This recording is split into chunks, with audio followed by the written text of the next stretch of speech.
እንግዲህ 27ኛው የአፍሪካ ዋንጫ እንግዲህ በሴኔጋል አሸናፊነት ተጠናቋል።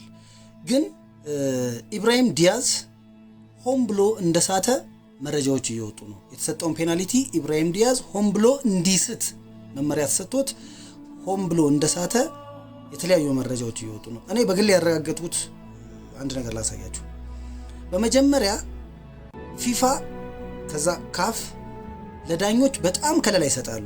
ዳኞች በወሰኑት ውሳኔ ከቫር በስተቀር መቀልበስ አይችሉም።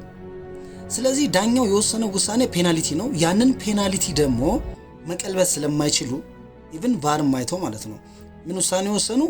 ፊፋ በፌር ፕሌይ መሰረት ካፒቴኖቹን አገናኝቶ ኢብራሂም ዲያዝ ፔናልቲውን ይሳት፣ ከዛ በኋላ 30 ደቂቃ ተጨምሮ ይለይላቸው የሚል ውሳኔ ተወሰነ። በመጀመሪያ ደረጃ ምን ሆነ? ይኸው ከላይ እንደምትመለከቱት ሰይዶ ማኔ እና ሐኪሚ እና ሌሎች የሞሮኮ ተጫዋቾች ይዘውት አቅፎ ሲመካከሩ ነበር፣ የሚስትበትን መንገድ ማለት ነው።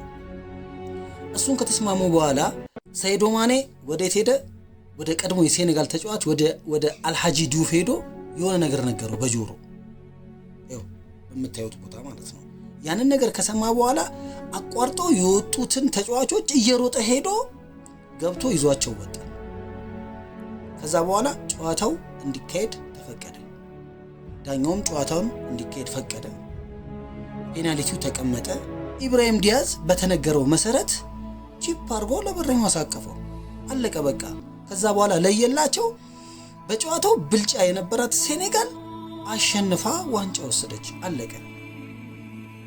ከዛ ውጪ ምንም አይነት ሌላ እንትን የለም።